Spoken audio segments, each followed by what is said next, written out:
Have you ever felt like you have so many creative interests but you just don't know which one to claim because you want to be a photographer, you want to be a graphic designer, you also like styling? Well, same. I'm in that boat right now, so let's talk about it and try and navigate it together.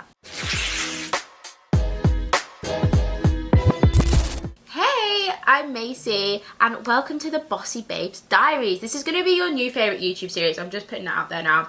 I want it to be your creative white noise, giving you a little bit of inspiration when you've got a lack of ideas, and basically just an overall safe space to create. And I'm here to also validate your bossy ways, because I have been called bossy so many times in my life, but at this point I don't even care. I'm taking it as a positive and I'm going to flip it and I'm going to make a whole YouTube series out of it. So come along for the journey. So on today's episodes, I want to chat about being jack of all trades but master of none. I feel like as a creative person, I'm sure a lot of you can relate, having a lot of creative ideas, a lot of different endeavors that you want to like carry out, like being photography, content creation, I don't know, videography, whatever else you might do. There's like quite a lot of different things going on, but it's actually trying to master one, like which one are you the best at, basically, because obviously it's great being good at loads of stuff, but it also means that you're not amazing at one particular thing. So I think it's like, I'm also new to the creative industries. I'm new to the whole music industry, the fashion industry. I graduated 2 years ago from fashion communications, and now I've gone into launching my own business. And obviously I am learning as I'm going, and I'm still trying to figure out where I actually sit within the industry and what my creative skills actually look like. I feel like I do have quite a vast range of things that I do, but I'm trying to now tunnel down. I'm trying to tunnel vision and find that thing that I'm really fucking sick at, basically. Obviously it's great feeling like you can do a lot of different things, but it's also about mastering that one particular thing that you can put all your energy in, more effort, and like you're just going to excel. Obviously practice makes perfect, so the more you practice the better you'll be at it. Quick disclaimer, I am not a fully fledged creative professional that I've been in the industry for years and I've got fucking years of experience behind me. I am also new to this, and I want my other new creatives who might have just finished uni or maybe jumped into the creative industry from something else and they're trying to look for a new career path. I want us to like work together, okay, and figure out how the fuck we navigate this, because I think every year on year, the industries are changing so much. Like even now, I think the amount of content creators that are coming into the scene is crazy. So I think there's new jobs always happening, there's always changes happening in the industry. So I think it's about being able to navigate them, staying on the ball, and being able to swap your skills and basically just excel at those things that you're doing. I don't know if that made any sense, but it made sense in my brain, okay? I've also got a little green tea here for comfort, because this is my first YouTube video, long form YouTube video, and I'm just kind of waffling for the camera. So if down below I'm waffling too much and you want something more specific, please let me know, okay? Let's just sip our tea for now. So I did touch a little bit on my uni degree, but I studied fashion communications at uni, which already, who the fuck even knows what that means? Every time I say that, everyone's always like, what does that even mean?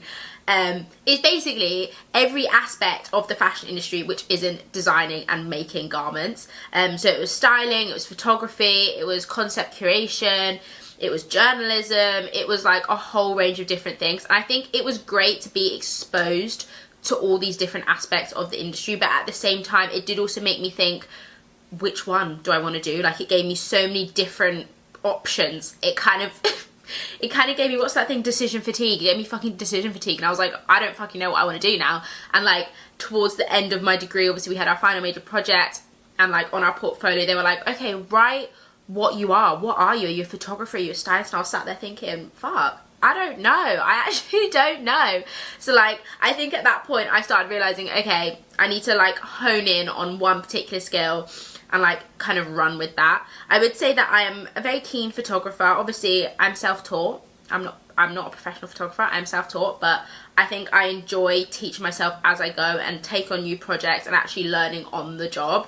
So definitely photographer, I'm going to put out there. I'm also going to say not a fully fledged stylist, but I love fashion, I love styling, I love doing my own outfits. I love helping other people with outfits. So in that sense, I would say that I am a stylist. I want to say, actually, no, fuck it. I am a stylist. I feel like this is what we do anyway. We always say, oh, I'm not sure, I'm not sure. I feel like you've just got to put that energy out there and then it will come back to you. So yeah, I feel like it has given me loads of positives in the sense that I feel like I can do quite a lot of different things because obviously I've been exposed to that in my degree. But at the same time, there are negatives to that because I haven't like honed in on one particular skill that I've studied for years. You know what I mean? Like when you do a photography degree, you come out being a fully fledged photographer. Do you know what I mean? So it's just about like navigating that and kind of seeing where I'm at now. I felt this. I know that a lot of people have felt this as well. I posted a TikTok video, insert, about it, talking about like imposter syndrome and like how to get over it, how to navigate it, and how to like use it to your advantage. Because I think a lot of the time imposter syndrome does hold you back. It really does, because you're thinking, wait, am I even like verified to be here? Like, am I good enough to be fucking like taking pictures of this artist? But like, you honestly need to have a bit of self-belief in yourself and just take a step back and be like, my work is sick, right? I can deliver what they want, so why shouldn't I be here? Like, I feel like we just need to have confidence in our work. I feel like a lot of people probably do. You guys probably already do have confidence in yourself and in your work, but I feel like I'm getting there. I'm building my confidence, and like the more projects I'm doing, I'm feeling better about it, because obviously I've got more to show, more projects, more stuff to add to my portfolio. And I feel like so many of the comments, insert comments on that TikTok, everyone is feeling exactly the same. So if you have come over for that TikTok, or if you've seen that TikTok, come and add your comments in here as well. What are your thoughts on imposter syndrome? How have you dealt with it?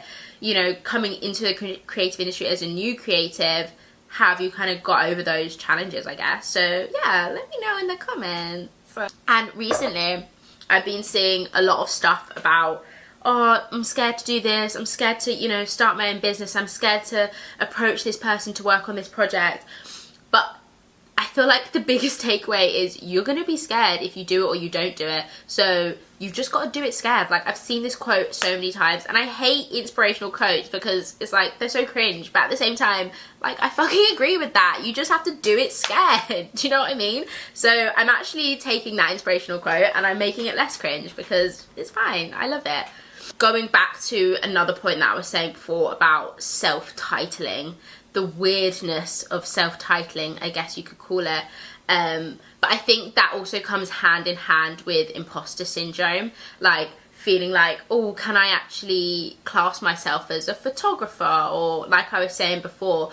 But I think, yeah, it is weird, and it does feel a little bit uncomfortable to be like, I'm a photographer, like, fucking hire me now. Like, obviously that is a bit awkward, and especially you've not done it before, I've not done it before, we've not done it before, so it's like you're learning as you're going.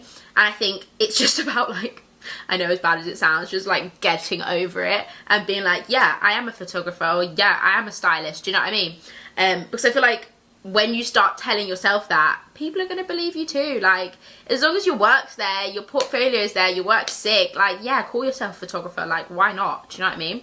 And I think there's quite a lot of negativity and, like, I don't know what the word is, like, on social media, on TikTok, of professional photographers or people who've been in the industry for ages. And I feel like I don't, not me personally, but I feel like it can feel a bit like judgmental. It's a bit like, oh, they're telling me that, oh, my camera's not good enough, or blah, blah, blah, whatever it is. And I feel like that makes you doubt yourself even more.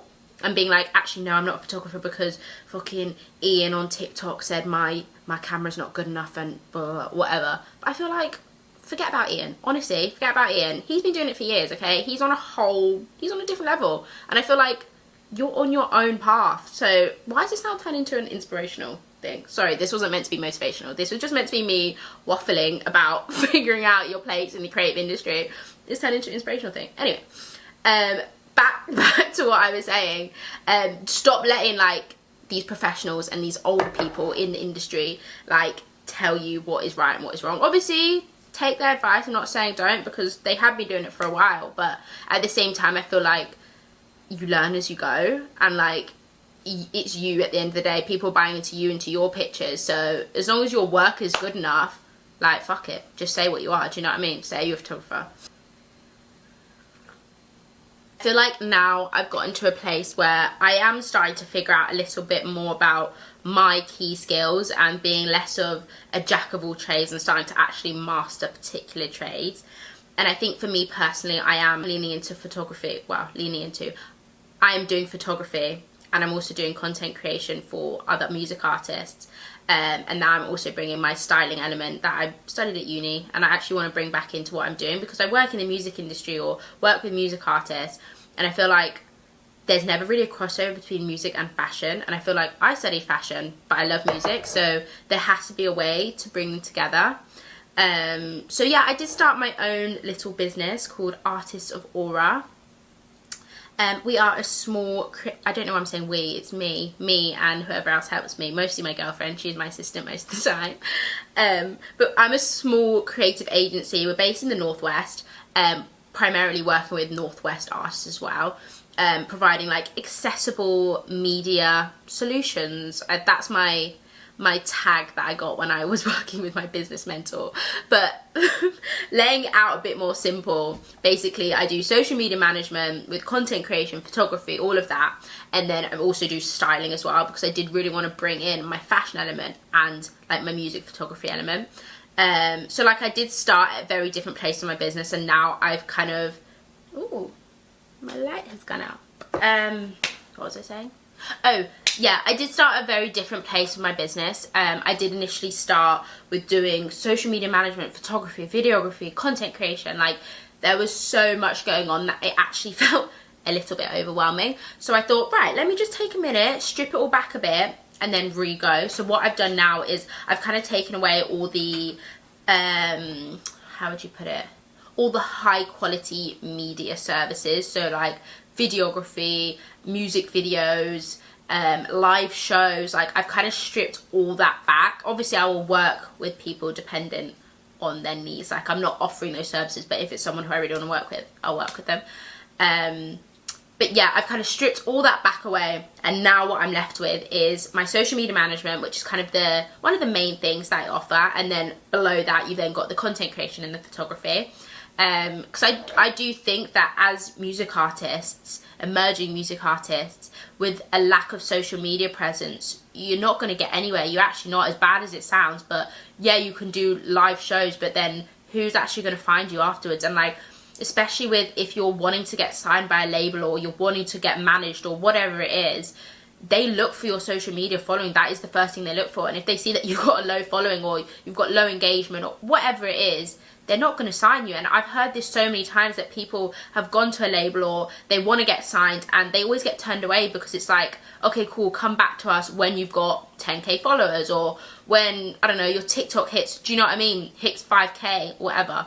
But it is so prominent now in the industry that having good social media management and having good content made and content creation is going to actually just level up your whole music game. Obviously your music is one thing, but how you perceive yourself, how your brand image is shown up and everything like that, that's a whole different thing. And I think them going hand in hand is what actually makes you blow up, if you want to use that word, what makes you like excel at your music game. I think especially, I'm from down south, but right now I'm living up north, and I feel like a lot of these services, whatever you want to call them, a lot of these services are in London. All of these agencies are in London. Obviously I'm not saying there's none up north, there obviously is, but I think also that accessibility element of what I'm trying to offer, and what I think music artists actually want to see, is services they can afford. Like obviously budgets are small, they're probably working 2 jobs doing their music on the side, their budgets are small,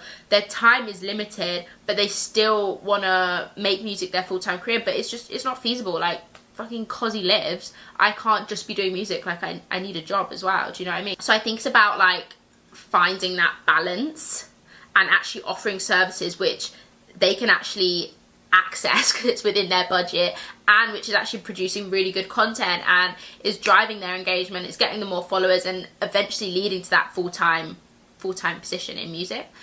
So I think that is actually the root behind my business and what I'm trying to do. But as I was saying, recently I've bringing into that more fashion side of it, that more styling side of it, and I'm soon to launch the Green Room insert logo. This is the first show of the logo. You guys are getting the first show of it. The green room, and it's basically going to be a loanable wardrobe system for music artists, but it's going to be a loanable wardrobe system, and it's going to have vintage designer pieces, archival pieces, it's going to have streetwear pieces, shoes, clothes. And like, I did a survey, insert results right here. I wanted to do a bit of market research, that the majority of people or majority of artists do actually buy a new outfit for every single show or every single content shoot or every event that they're doing. And I just think that is running your budget up. That is actually running it up so far. And like, we need an alternative solution, because not only is that not sustainable, because that's another thing that I'm trying to bring into what I'm doing, is the sustainability element.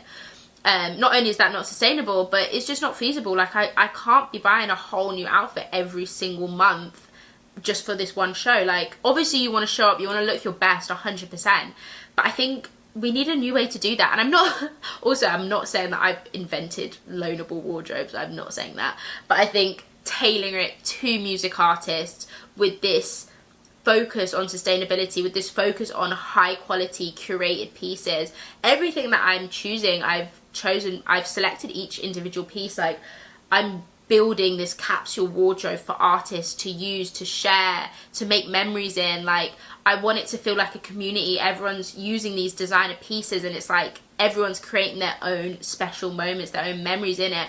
And I just feel like that is the meat and bones of the business. Do you know what I mean? Like, I want people to make memories in these clothes, and I want them to like feel their best on stage, or whatever other inspirational shit you want to say.